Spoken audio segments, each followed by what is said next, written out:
இல்லை big pass cricket மாரி ஒரு ஃபேண்டசி ஆகிப்போச்சு. கிரிக்கெட் ஸ்கோர் என்னன்னு கேட்பான், வீட்டில் சோறு இருக்காது.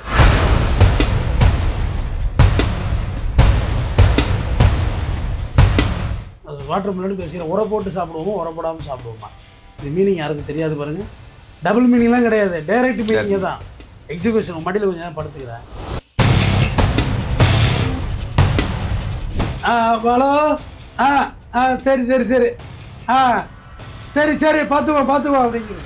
அதாவது இந்த சீனை பார்க்கவே இல்லை நாங்கள்லாம். வீடியோஸ்னு செல்லில் வந்துச்சு தெரியுமா, இப்போ சப்போர்ட் பண்ணாது யூடியூப். ஆனால் இவங்க பண்ணுறது அதுதானே. இது என்ன ஒரு ப்ரோக்ராம் அது? விஜய் சேதுபதி இவங்க கருத்து பேசுவார் வந்து, நீ வா போ சண்டை. இது எப்படி இது? நான் நாடகமே பார்க்குறதுக்கு அலோவ் பண்ணுவீங்களா? பிளாக் பண்ணி வச்சுருக்கேன் நாடகம்லாம் எங்கள் வீட்டிலலாம். இப்போ இந்த பிக் பாஸுங்கிறது ஒட்டுமொத்த சீரழிவோட கலாச்சாரம். இந்த விஜய் பார்வதி பீச்சில் இது என்னன்னு கேட்கும், இந்த பயல்கள்கிட்ட காமிச்சு இது என்னன்னு கேட்கும். தம்பி இப்படி கீழே வந்தால் தான் முத்தம் கொடுப்பேன் அப்படின்னு சொல்லி போட்டு விஜயை போட்டு ஓட்டுறாங்க. எது போவாங்க சொல்லுங்க, எது போனேன்? விஜய் பார்வதி தைரியமாக பேசுகிற, இவருக்கு தைரியம் இல்லை பாரு. எனக்கு அதுதான் வருத்தமாக இருக்குது. முதல் ஜெனரேஷன் பார்த்தா ரயிலில் போய் கத்தி எடுத்து மண்டையில் ஒட்டிக்கிட்டு இருக்கான். முதல் ஜெனரேஷன் நிலைமை.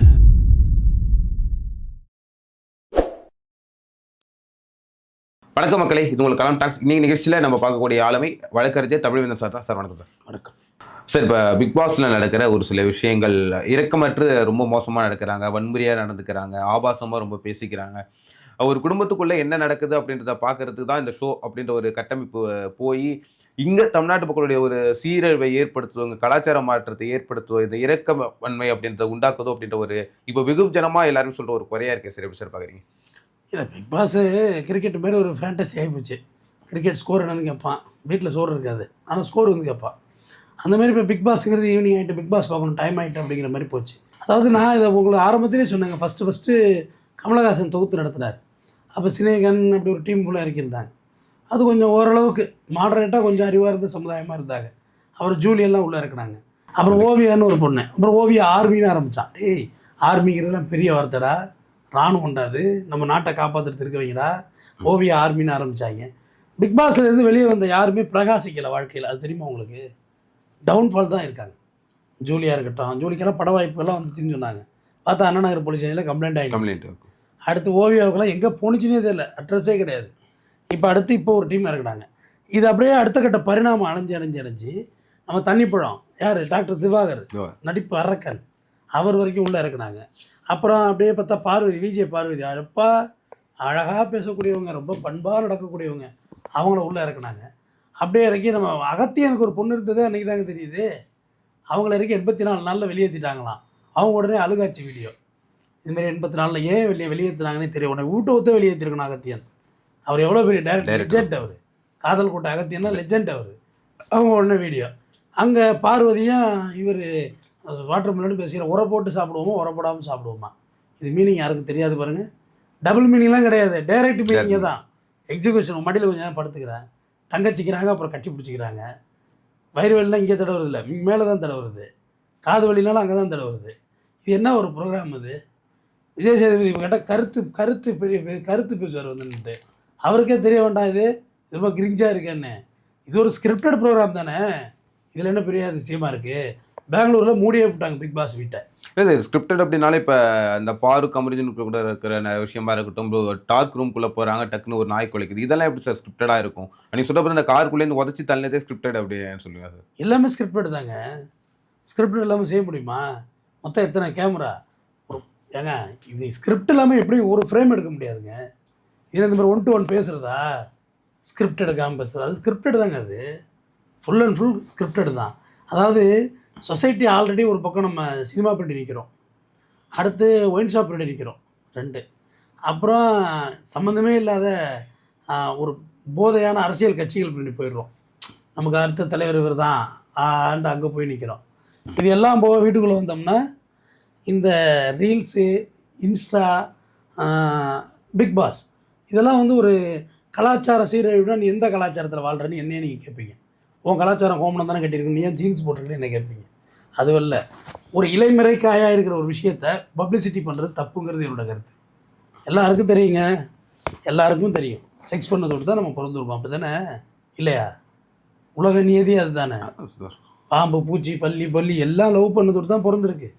காதல் காமங்கிறது குறைந்தபட்ச ஒரு உணர்ச்சி, மனிதனோட உணர்ச்சி. அது கூட சைக்காட்ரிஸ்ட் டாக்டர் காலைல ஒரு இன்டர்வியூ பார்த்தேன். நார்த் இந்தியாவை ஒப்பிடக்குள்ள தமிழ்நாட்டில் வந்து பிள்ளைகள் பிறப்பு சதவீதம் வந்து 3:6 இருக்குது. நார்த்தில் வந்து 7:6 இருக்குது. அது காரணம் கணவன் மனைவி ரிலேஷன்ஷிப்பே இங்கே சரியில்லைன்னு சொல்கிறாங்க. புருஷன் பொண்டாட்டி ரிலேஷன்ஷிப் இருக்குல்ல, அது அப்படி அந்யோன்யமாக இல்லைன்னு சொல்கிறாங்க. அவங்க திரும்பி பெண், அவங்க சூப்பராக பேசுவாங்க, ஷாலினின்னு. அவங்க சொல்கிறாங்க, நீ சின்ன குழந்தையா இருக்கக்குள்ள சொப்பு சாமான் வச்சுக்குமா அந்த புள்ள, உனக்கு காப்பி போட்டு தரவா அப்படின்னு கேட்குமா, 2 வயசில் உச்சோராக்கி போடவா அப்படின்னு கேட்குமா. பெண் குழந்தை என்பவள் மூளை அளவிலே தான் இப்படி தான் இருப்பா அப்படிங்கிறது ஒரு மைண்ட் செட்டு. ஆம்பளை பிள்ளைங்க தான் கார் வச்சு விளாடுன்னு சொன்னிச்சு. எவ்வளோ பெரிய புரிதல் அசால்ட்டாக அந்த மேடம் படம் எடுத்துனாங்க பாருங்க. படித்தவங்கல்ல, இந்த மாதிரி பக்கியல் அவங்கெல்லாம் எவ்வளோ அழகாக. ஆம்பளை பிள்ளை வந்து லாரி டிராக்டர் வச்சு ஓட்டுவானா சின்ன பிள்ளையில, பொம்பளை பிள்ளைங்க சொப்பு சாமான் வச்சு விளாடுமா. இயல்பாகவே பண்ணுறது இயல்பு. இந்த இயல்பை நீ ப்ரோக் பண்ணக்குள்ள ஃபேமிலியாக உடையுதுன்னு சொல்கிறாங்க. உன் இயல்பு சமைச்சு கொடுக்குறது தான், அதுதான் உன்னோட இயல்பே, அதுதான். அதை விட்டுட்டு நான் இயல்பு அதில் நான் பியூட்டி பார்லர் வைக்க போகிறேன், ஆண் பாவம் பொருளாதுன்னு ஒரு படம் வந்துச்சு. இந்த ஆண்டில் கடைசி படம் சூப்பர் படமாக இருந்துச்சு. நேராக போய் படித்து டிகிரி வாங்கி நான் கலெக்டராக போகிறலாம் போகிறது கிடையாது. இது இப்போ பியூட்டி பார்லர் வைக்க போகிறேன். யார் வீட்டு காசில்? ஏன் காசில். நான் காசு கொடுப்போம், அப்பா கொடுத்தனாங்க அடை வைக்க போகிறேன். அப்போ அப்படி சூப்பராக விளக்கி அந்த ஷாலினி மேடம் அழகாக சொல்லியிருந்தாங்க. இந்த இயல்பை ஒத்துக்கங்க, அன்பாக இருங்க, புருஷன் மாட்டி சந்தோஷமாக இருங்க, ஒன்றா இணைந்துருங்க, நிறைய நேரம் இணைங்க, அதுதான் வாழ்க்கைன்னு அது சொல்லுது. ஆனால் இது அப்படி இல்லை, ஃபுல்லாகவே கான்ட்ரவர்சி. பிக் பாஸுங்கிறது ஃபுல் அண்ட் ஃபுல் கான்ட்ரவர்சி. நீ வா போ சண்டை, இது எப்படி? இது நான் நாடகமே பார்க்குறதுக்கு அலோவ் பண்ணுவீங்களா? பிளாக் பண்ணி வச்சுருக்கேன் நாடகம்லாம் எங்கள் வீட்லேலாம் பார்க்கக்கூடாது. நாடகமே குடும்பத்தை கலைக்கிறது தான். ஏங்க, ஒரு கணவன் மனைவி மாமனார் மாமியார் இந்த வீட்டில் சின்ன சின்ன சண்டைகள் இருக்குது தானே செய்யும். அதுக்காக பழி வாங்குறது மாரி ஒரு ரிவெஞ்ச் ரெட்டாலிஷன் போயிட்டே இருந்தால் எப்படி பழி அது எப்படி நல்ல விஷயங்களை கற்றுக் கொடுக்கும்? சினிமா 2.5 மணி நேரம் உங்களை ரொம்ப நேரம் டியூன் பண்ணிடாது. அது வெளியே வந்தோன்னா கார் பார்க்கிங்கில் கார் எடுக்கணும், பைக் பார்க்கிங்கில் பைக் எடுக்கணும், அடுத்த சிக்னல் அடுத்த கடத்துக்கு நம்ம அந்த படத்தை பற்றி டிஸ்கஸ் பண்ணுறதுக்கே இங்கே நேரம் கிடையாது. ஆனால் நாடகம் அப்படி கிடையாது. பெண்களுக்கு முழு தனிமை கிடைக்குது. நம்ம வேலைக்கு வந்துடுறோம், காலைல திருப்பி நைட்டு நம்ம போகிறப்ப தான் வலிச்ச காலையில் சூரிய உதயத்துக்கு முன்னாடி வெளில வர்றது, சாயந்தரம் சூரிய அஸ்தமாகி நைட் மித்திராத்திரி போகிறது உழைப்பு. அவங்க பொறுமையாக அந்த நாடகத்தை பார்க்குறாங்க. நேற்று ஒரு ஃப்ரிட்ஜ் ஒன்று பார்த்தேன், 2,68,000 ரூபா. அதில் வந்து டச் ஸ்க்ரீனில் அந்த மானிட்டர் இருக்குது. ஃப்ரிட்ஜில் போய் பாருங்கள், அவ்வளோ வேறு ஃப்ரிட்ஜில் மானிட்ரு, உள்ளுக்குள்ளே என்ன குழம்பு இருக்குன்னு அது வெளில காமிக்குது. ஒரு பட்டனை கூட இருக்கிற தக்காளி பழம் அவங்க உள்ள வச்சு என்ன டிஷ்ஷு செய்யலான்னு டிஷ்ஷு சொல்லுது. அது அந்த ஃப்ரிட்ஜை போய் பார்த்துட்டு வாங்க. அது போக வெளியில் நீங்கள் அப்படியே யூடியூப்பில் பார்த்துக்கலாம். நீ சமைக்கிற நேரம் கூட அந்த நாடகத்தோடு தான் நீ பயணிப்ப. யூடியூப் தான் பக்கத்துலேயே இருக்குல்ல, அதை பார்த்துக்க வேண்டியதானே, அப்படி இன்பில்டாக பார்த்துக்கிறது தானே. வியந்தும் பார்த்தேன் இந்த விஞ்ஞானத்தை. எங்களை ஒரு நிமிஷம் கூட ஓட மாட்டேன். ஆல்ரெடி பாத்ரூம் வரைக்கும் ஜெல் எடுத்துகிட்டு போயாச்சு. என்னைக்கு பொத்துன்னு அந்த பாத்திரத்தில் விழுந்து தான் ஃபோன் எடுத்து வர வேண்டியா இருக்குது. அப்போ குளிக்கக்குள்ளே செல்ஃபோனை ஓடிக்கிட்டு தான் குளிச்சிக்கிட்டு தான் இருக்கும். அடுத்து வெளில வந்தால் டிவி ஓடிக்கிட்டு இருக்கு. இப்போ சமைக்கிற பொண்டாட்டிக்கு ஃப்ரிட்ஜில் ஓடிக்கிட்டு இருக்கோம். எதுக்கு வேணால் டிவியை போய் எட்டிட்டு போகிறீங்க, எதுவும் கருவி போவோம், நீ பாத்திரம் கருவி போடுதில்ல. அப்போ டோட்டலாகவே என்கேஜாகவே வச்சுருக்காங்க நம்மளை. 24 hours நம்ம என்கேஜ் தான். அதுக்கு முன்னாடி பொதிய டிவி இருந்தது, 9 மணிக்கு மேலே ஒன்றுமே ஓட புஷ்ஷுன்னு ஒரு புள்ளியாக இருக்கும். காலைல 5 மணி தான் திறப்பாங்க. ஆனால் இப்போ அப்படிலாம் கிடையாது. 24 hours பாரு, 24 hours நியூஸ் பாரு, 24 hours ஆட்டம் பாட்டம் பாரு, 24 hours படம். கேடிவியில் படம் நின்று அடுத்தடுத்த படம் ஓடிக்கிட்டே இருக்குது. படம்லாம் பார்க்க ஆளே இல்லை இப்போ.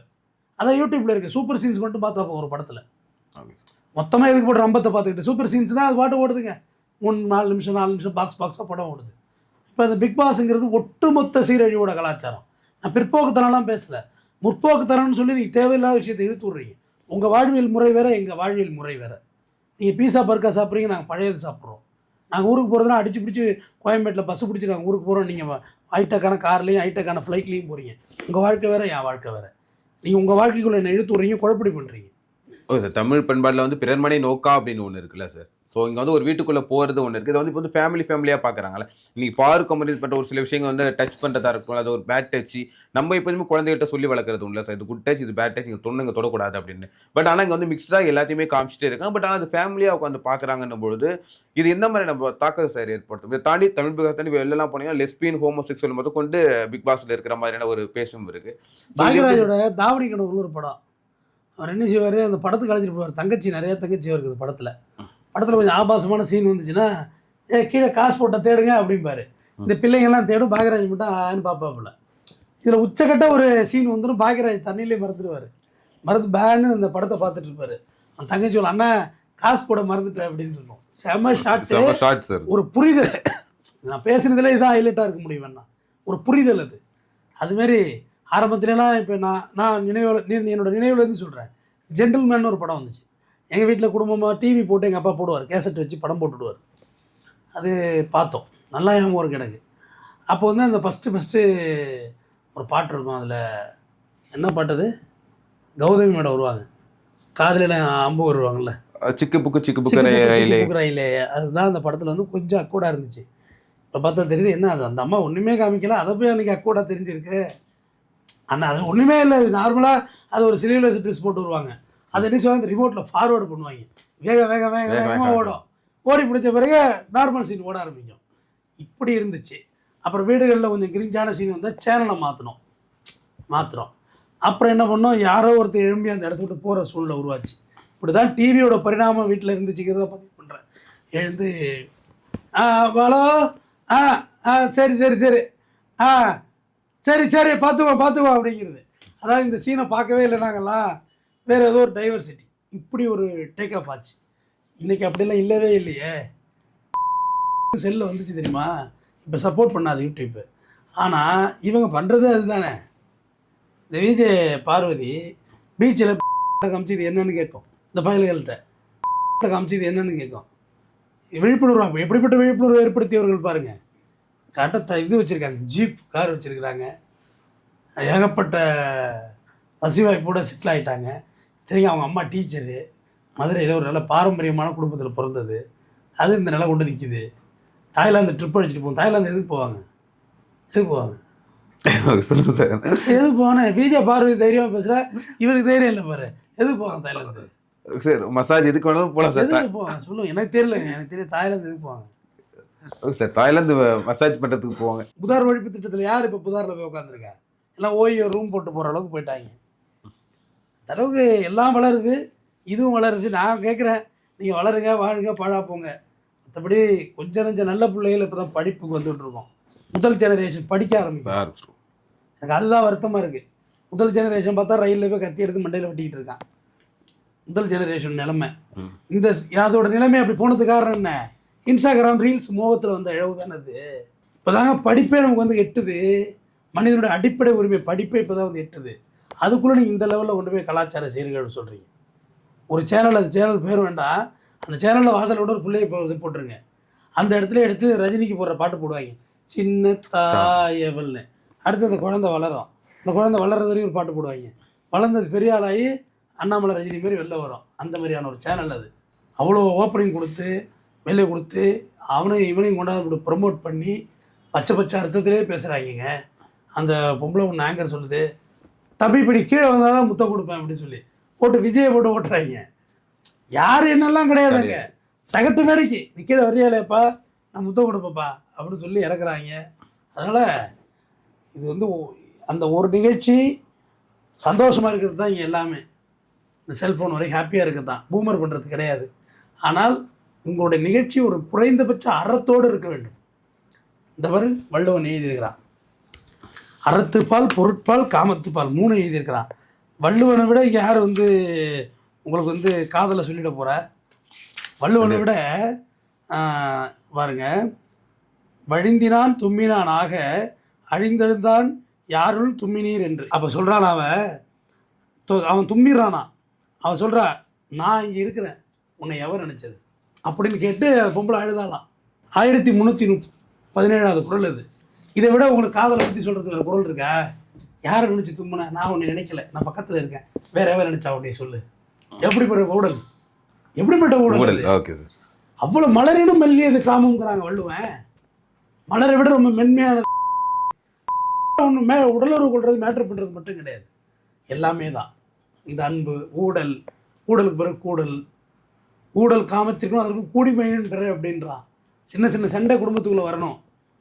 என்னை இப்படி சொல்லிட்டீங்க, என் குழம்பு நல்லா இல்லைன்னு சொல்லிட்டீங்க, உங்கள்கிட்ட பேச மாட்டேன் அப்படின்னு அந்த பொம்பளை சொல்லணும், கோச்சிக்கணும். அதற்கு இன்பம் கூடி மெயின் பெற.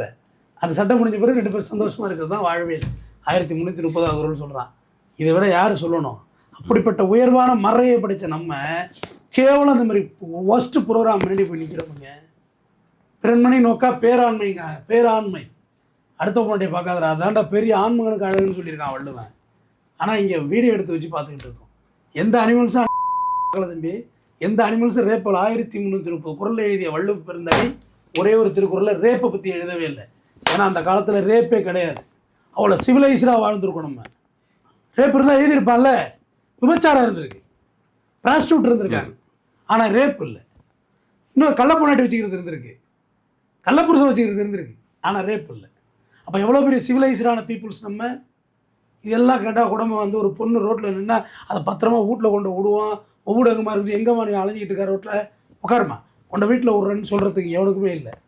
ஏய் தனியாக மாட்டிக்கிட்டா ரவுண்ட் பண்ணிடலடா மச்சான், வா வா வா இவர் தீர்க்கா வா வா வான்னு தூக்கிட்டு போய் ரேப் பண்ணுறது நிற்கிறானே. இது எப்படி சரி? ஒரு சொசைட்டியை தவறாக கற்பிதம் பண்ணுறீங்க. ஆல்ரெடி நாங்கள் மது போதை, சினிமா போதை, எல்லா போதையிலையும் சிக்கி சின்ன பொண்ணமாக இருக்கோம். இதில் கொஞ்சம் பேர் தான் முண்டி அடித்து படித்து மேலே வந்துக்கிட்டு இருக்கோம். இதில் இந்த மாதிரி போதைகளையும் கொண்டாந்து நம்ம கையில் கொடுத்து இன்ஸ்டா மயிறு மட்டன் கொண்டாந்து கையில் கொடுத்தாக்க நம்ம எங்கேருந்து உருப்புறது? இந்த நாளைய சமுதாயம் வழிபட வேண்டிய தெய்வத்தின் வடிவம் துப்பாக்கி வடிவில் கத்தி வடிவில் இருக்க வேண்டாம்னு சொன்னாங்க. ஆனால் எனக்கு என்ன கற்பழிப்பு வடிவிலையும் சேர்ந்து இருக்க வேண்டாம்னு சொல்கிறேன். இதெல்லாம் பார்த்தா விரசமாவலையான்னு கேட்குறேன். சுவாமி விவேகானந்தர் சொல்லுவார், தனிமையில் இருக்கையில் உனக்கு என்னவெல்லாம் தோன்றுகிறதோ அதுவே உன் எதிர்காலம்னு சொல்லுவார். தனிமையில் இருக்கணும் நல்லது தோணுதா? டவுன்லோட் பண்ணி பார்க்கணும், அப்படி தானே தோணுது. அதில் செக்ஸி வீடியோ பார்த்தானே யாருமே தான் இல்லையா சுற்றி முற்றியும். 4 பேர் இல்லாதப்ப நீ ஒழுக்கமாக இருக்கிறது தான் தம்பிக்கு முக்கியம். தவறு செய்ய வாய்ப்பே இல்லாத போது நான் தவறு செய்யாமல் இருக்கிறேன் என்பது ஒழுக்கம் அல்ல. யார் இருந்தானே இல்லை, நான் இப்படித்தான் இருப்பேன், நான் இந்த ஒழுக்க நெறியோடு தான் இருப்பேன்.